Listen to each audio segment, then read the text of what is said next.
Bismillahirrahmanirrahim. Assalamualaikum warahmatullahi wabarakatuh. Selamat datang di podcast SMA Lab School Jakarta. Saatnya pemuda berbicara. Nah, hari ini kita kedatangan tamu yang sangat istimewa, yaitu Kepala SMA Lab School Jakarta, kepada Bapak Badruzzaman MPD.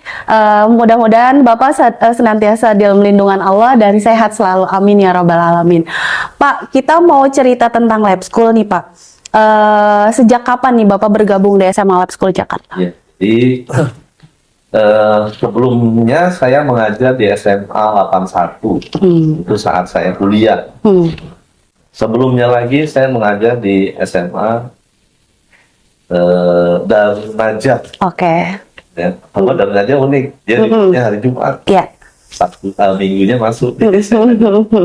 Nah, di 81 saya itu dari tahun berapa ya? 97. Iya.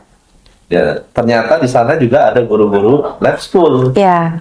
Ya, ada Pak Dwi Mulyo yang saya ingat, Pak Mustafa, dekannya Bu Erin. Nah, ngajarlah saya di SMA 81. Oke. Nah, di 81 itu ternyata saya baru tahu kalau di lab school butuh guru, ya nyarinya di 81 dulu. Oke. Gitu, jadi awalnya begitu, kemudian teman saya Pak Dwi yang guru matematik itu bilang, Pak Badru, 81 butuh guru. Gitu. Terus saya bilang, oh guru kimia ya, iya. Tapi saya nggak bisa ninggalin 81, saya bilang, karena waktu itu saya baru juga. Pak Dwi bilang nggak apa-apa, dua kaki artinya di sana juga. Di sini juga. Oh 81 sama Lemsu saudara. Iya. Udah, akhirnya itulah. Sejak itu saya ngajar juga di sini. Paginya di sini, sore siangnya di 81. Atau paginya di 81, siangnya di Lab School. Terhitung berapa tahun, Pak? Di mananya? Di sininya berarti? Di sini itu berarti saya mulai ngajar tahun 99. Wah. Tapi kan di sini kan ada proses. Ya, antara mengajar dengan pengangkatan kan ada jeda waktunya. Ya, baik. Nah, untuk pada di titik ini nih Pak, Bapak sebagai terobosan kita divisi SMA Lab School Jakarta sendiri, kira-kira apa sih Pak yang Bapak akan jadi yang memang harus terus digaungkan di SMA Lab School itu adalah SMA Lab School harus adaptif. Oke. Adaptif itu artinya mampu menyesuaikan diri dengan kondisi di sekelilingnya. Kondisi sekelilingnya berarti dengan sekolah-sekolah di sekelilingnya, tingkat kecamatan, tingkat kota, tingkat provinsi, atau tingkat nasional dan internasional. Gitu. Nah, makanya kemudian saya melihat bahwa harus dikembangkan lagi nih partisipasi, ataupun keunggulan, ataupun kerjasama, ataupun hal-hal lain yang bisa dikolaborasikan antara SMA Lab School Jakarta dengan SMA-SMA yang lain. Nah, misalnya kita punya school system. Di Taiwan, Fengshin, Senior High School. Nah, itu harus ditambah. Di tahun-tahun berikutnya harus tambah.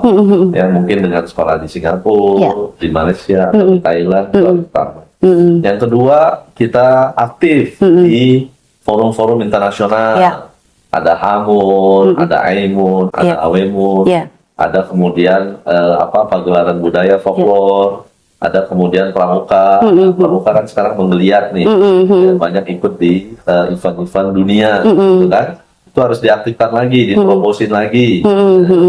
Saya lihat ke Jepang nih mungkin perlu terobosan, ke mana Inggris juga mungkin perlu terobosan. Nah, hal lainnya yang menurut saya juga penting, jangan lupa SMA Lab School Jakarta ini banyak menjadi rujukan. Kalau rujukan berarti memang anak-anaknya harus dibekali dengan hal-hal yang luar biasa dalam hal pengembangan dirinya. Makanya anak-anak harus terus dipacu agar kreativitas, kemudian toleransi, kemudian daya saing, entrepreneur, gitu kan, kemandirian. Itu semuanya juga harus diasah ya, sehingga bisa terus-menerus meningkat.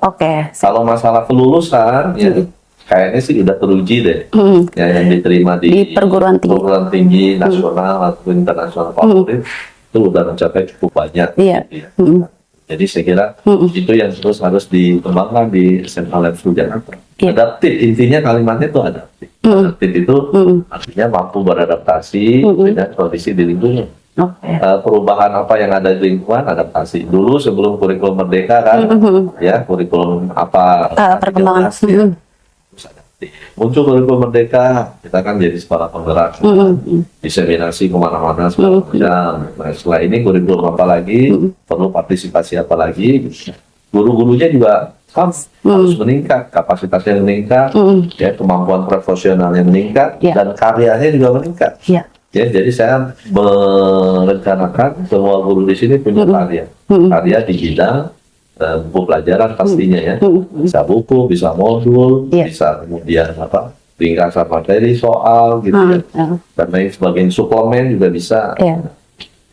Oke nih Pak, tambah menguatkan apa yang menjadi daya beda Lab School dengan sekolah-sekolah lain? Lab School itu di awal berdirinya tahun 68 itu kan itu memang sudah mencanangkan dia akan menjadi sekolah yang mengembangkan potensi diri siswa.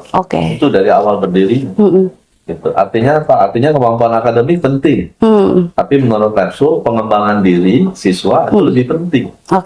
Ya, makanya kemudian ya kita bisa bagi dua tuh. Kalau pengen anaknya jadi pintar, itu kayak SMA 8. Pasti. Karena di sana banyak anak pintar. Jadi ciri khas. Kalau anaknya ingin berkembang kemampuannya, aktivitasnya, tanggung jawab, toleransi, entrepreneur gitu kan, punya daya saing yang tinggi, nggak mudah menyerah, segala macam, masuk ke Lab School. Nah, itu yang membedakan. Ya, makanya di sini kita buat program sebaik mungkin sehingga potensi diri anak meningkat. Canangkan jargon ataupun apa istilahnya semangat motivasi supaya anak-anaknya terus termotivasi untuk prestasi. Ya, buat school system, buat partisipasi ke luar negeri. Nah, yang terpenting ya sekarang ini belakangan kita ingin anak-anak itu punya banyak karya yang inovatif. Karena karya yang inovatif itu memang kalau kita lihat ya itu memang harus muncul di kalangan anak-anak. Ya, saya pernah lihat tuh di YouTube ada anak SMA yang buat desain parkir mobilnya bertingkat gitu kayak lift gitu kan. Nah, itu kan dulu booming tuh. Itu karya inovatif. Gitu. Jadi yang model-model seperti itu tuh saya kira harus distimulus ya, karena saya lihat anak-anak Lab School karya tulisnya kan udah ada bagus-bagus luar biasa. Nah, ditingkatkan menjadi karya yang inovatif. Baik. Ya, wah udah menarik banget ya, kita juga bahas terkait dengan karya, kemudian bagaimana visi ke depannya. Tambah menguatkan lagi nih Pak, kira-kira apa sih yang Bapak mau bangun dari sebuah visi yang tadi udah Bapak jelaskan, terus tujuan, goalsnya udah dijelaskan, lebih nguatin lagi Bapak untuk semangat di SMA Lab School Jakarta. Keberadaan SMA Lab School Jakarta ini kan nggak luas ya. Ya, dari area depan sampai belakang dibagi sama KBTK di depan, SMA Lab School di tengah, SMP di belakang. Nah, dengan kondisi ini, sarana prasarana yang membuat anak-anak itu saat mumet di pelajaran bisa rileks, nah, makanya harus diciptakan. Pasti yang namanya budaya harus ditingkatkan terus. Kemudian yang selanjutnya semangat juang anak-anak ya untuk terus berprestasi. Ya, itu kita majukan. Anak-anak yang memang betul-betul pintar, eligible, ya, itu kita upayakan terus supaya meningkat di jalur penerimaan siswa baru, jalur prestasi.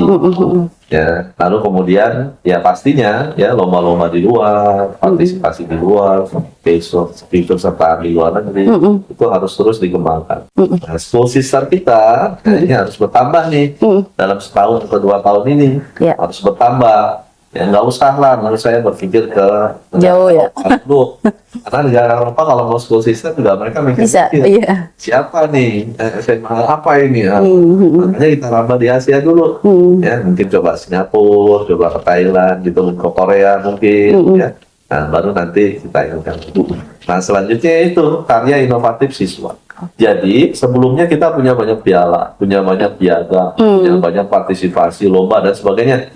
Nah, karya tulis juga sudah ada. Nah, yang memang harus di-create lagi, siswa-siswa kita harus dirangsang, dimotivasi supaya punya karya inovatif. Itu kuncinya. Ya, karena itu sealur kan. SMA Lab School Jakarta mengembangkan kreativitas, mengembangkan pengembangan diri. Oh, berarti ada pemikiran-pemikiran inovatif, akan ada temuan-temuan yang kreatif, akan ada hal-hal yang sesuai dengan kebutuhannya. Nah, itu menurut saya harus distimulus lagi ke depannya. Jadi kalau nanti ada ulang tahun Lab School, anak-anak selain nampilin piala, nampilin piagam, nampilin juara, itu ditampilkan karya inovatifnya. Kemarin saya udah lihat tuh di lomba penelitian ilmiah tuh, anak-anak kita luar biasa tuh hasilnya. Salah satunya saya lihat membuat alat peredam ruangan ya. Dari serat eceng gondok kalau nggak salah. Nah, itu luar biasa. Iya, tapi memang masih belum bisa bersaing. Di luar masih banyak yang bagus-bagus lagi kan. Ya, nah, itu karya inovatif itu seperti itu. Baik. Jadi itu yang harus terus dikembangkan ya supaya memang anak-anak banyak karyanya. Walaupun levelnya masih SMA. Dari aspek lainnya Pak, selain karya inovatif, mungkin ke guru-gurunya ini Pak, kita cerita. Guru-guru pasti. Apa nih Pak? Ya, guru-guru pasti. Karena itu ujung tombak kan. Nah. Jadi guru-guru juga.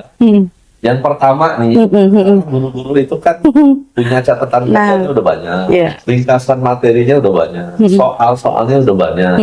Ya, mungkin dia juga sulit nulis-nulis modul atau apa banyak. Nah, itu harus dibukukan. Yang guru harus punya satu buku ajar kah, gitu kan, ringkasan materi besar soal kah, modul kah, suplemen kah, gitu. Harus punya satu-satu. Ya, jadi guru itu punya karya satu. Yang kedua, partisipasi guru-guru ikut lomba, untuk ikut event internasional, untuk seminar, workshop, ya yang tujuannya internasional ya, itu juga harus juga. Makanya guru-guru harus nyari nih. Apakah ada gitu kan event-event terkait dengan profesi sebagai guru atau profesi mereka sebagai pengajar bidang studi.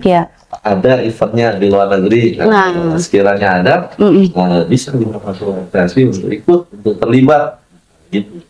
Wah, sangat komprehensif ya Lab Schoolian. Tadi penjelasannya kita udah bagaimana visi misi dari SMA Lab School itu sendiri.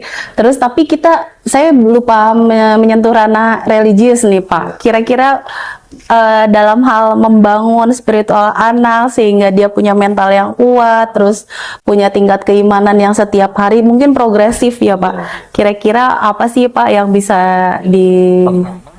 School itu punya filsafatnya iman, ilmu, amal. Nah, itu. Iman yang pertama nih, jangan sampai lupa. Lab School sekolah nasional, bukan sekolah agama.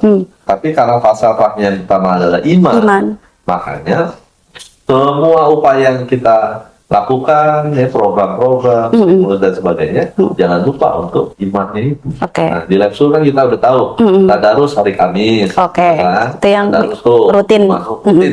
Seluruhnya terlibat, Bapak Ibu guru mengawasi di kelas masing-masing. Ya, sering kita sebut jam 0 lah, ada kemudian sholat zuhur berjamaah, ya di masjid, rame-rame kita, ya guru-guru juga menjadi imamnya, mengawasi dan lain sebagainya. Lalu kemudian kegiatan keagamaan pasti.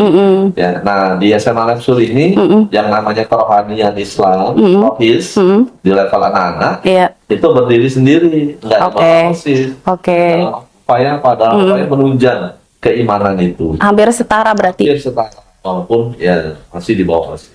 Nah untuk yang beragama lain, kita fasilitasi lengkap. Agama Hindu, agama Buddha, agama Kristen, Katolik, Protestan, nah, itu ada ibadahnya masing-masing, kita siapin tempatnya, gitu ya. Nah, mereka kan biasanya ada, kalau di Islam pesantren-pesantren gitu ya. Hindu, Kristen, Katolik, Protestan juga ada, sama kita fasilitasi, gitu ya. Kalau yang namanya Hindu ada sadar camp, kalau yang namanya Kristen ada retret, gitu ya, ada doa pagi dan sebagainya.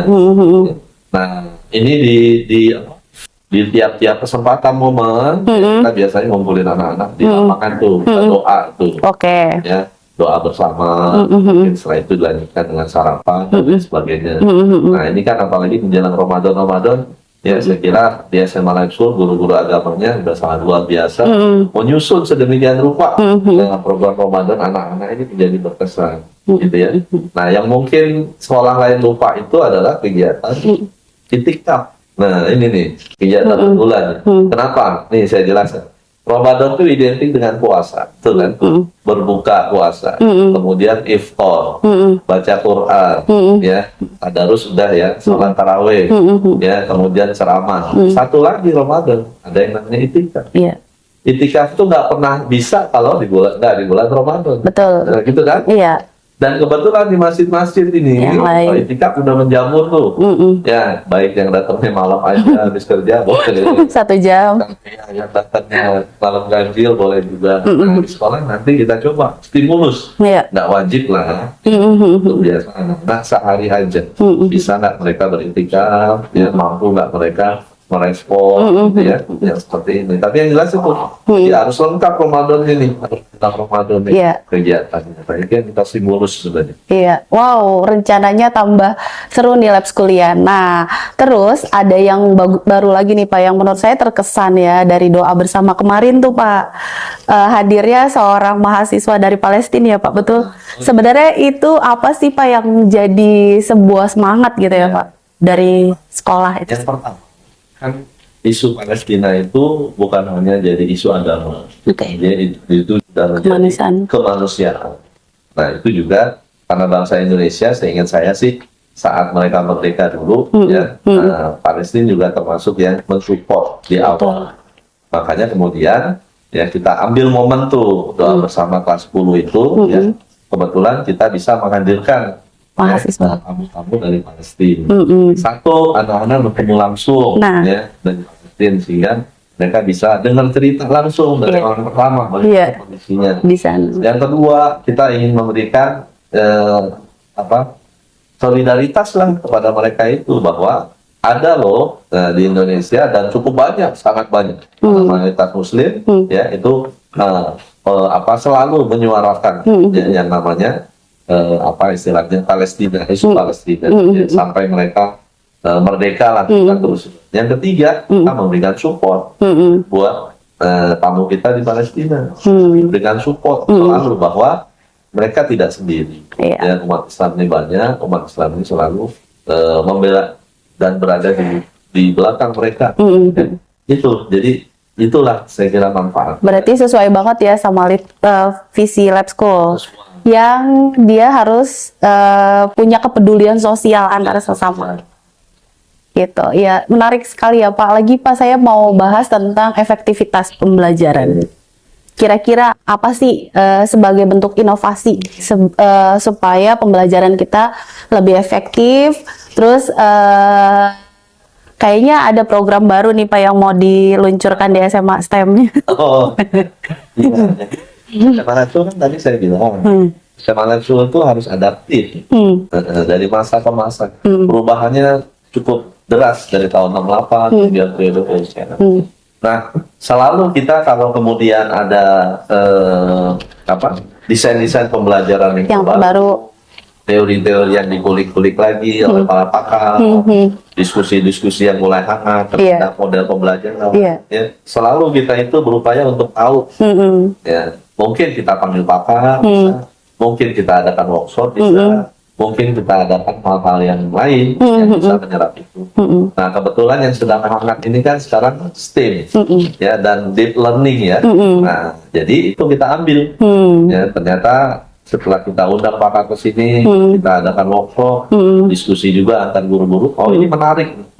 Nah, deep learning itu menarik karena dia istilahnya kolaborasi dari banyak mata pelajaran. Dua mata pelajaran jadi satu.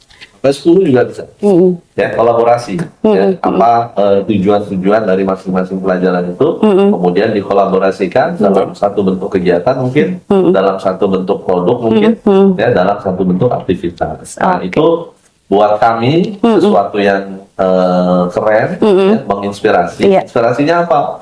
Dari situ nanti kalau anak-anak kemudian membuat proyek berbasis STEAM, itu akan banyak sekali karya-karya. Nah, karya itulah yang nantinya akan menjadi produk orisinal gitu dari siswa-siswa SMA itu. Ya, jadi bisa jadi ujian akhir semester nggak tes tertulis. Iya, lebih efektif berarti. Ya. Bisa jadi ujian praktek, ya, ujian tulis kelas 12 nggak tes tertulis lagi. Jadi mereka membuat proyek. Kalau proyek itu kan sejak diluncurkannya kurikulum Merdeka, itu anak-anak udah banyak buat project. Oke. Jadi menurut saya nggak akan kesulitan anak. Gitu. Nah, kita sambungkan ke situ. Nah, tahun ini kita sudah coba nih. Ya. Ya, ujian prakteknya nggak praktek seperti di laboratorium misalnya, buat kue, prakarya dan sebagainya. Tapi kita buat project berbasis tim. Oke. Jadi nanti akan ada beberapa produk. Nah, kita tunggu nih, luar biasa nih. Kelas 12 wali kelas luar biasa. Iya. Nah, kelas 10 kita coba ujian akhir semesternya buat project juga. Iya. Jadi saya kira itu yang akan kita lihat sebagai produknya. Oke, Bapak, closing statement dari Bapak buat guru-guru, buat siswa-siswa Bapak yang banyak sebagai penyemangat dari terobosan yang udah Bapak jelaskan tadi. Jadi ya falsafah itu iman, ilmu, amal. Jadi ya orang yang baik ya itu bukanlah hanya orang yang pintar, bukan orang yang kaya, bukan yang punya orang status sosial yang tinggi, ya. Tapi orang yang baik adalah orang yang banyak manfaatnya. Siswa yang baik adalah siswa yang banyak manfaatnya di lingkungan sekitar. Kalau seperti itu, nggak perlu dia kaya, nggak perlu dia punya jabatan, nggak perlu dia tinggal di tempat elit, nggak peduli status sosial akan hilang, ya. Tapi semua bisa menjadi bermanfaat untuk lingkungan di sekitarnya. Buat anak-anak, ya, jadilah kalian siswa-siswi yang bermanfaat untuk lingkungan sekitarnya. Skop kecil, teman-teman kalian di lingkungan sekolah, gitu ya, di lingkungan rumah. Skop besar ya di masyarakat yang lebih luas. Ya, jadi jadilah manusia yang bermanfaat untuk sesama. Oke. Terima kasih Pak. Mudah-mudahan Bapak selalu sukses dan diberkahi oleh Allah Subhanahu wa taala. Lab Schoolian, demikian podcast kita hari ini. Terima kasih sudah mendengarkan. Salam sukses dan bahagia selalu. Assalamualaikum warahmatullahi wabarakatuh.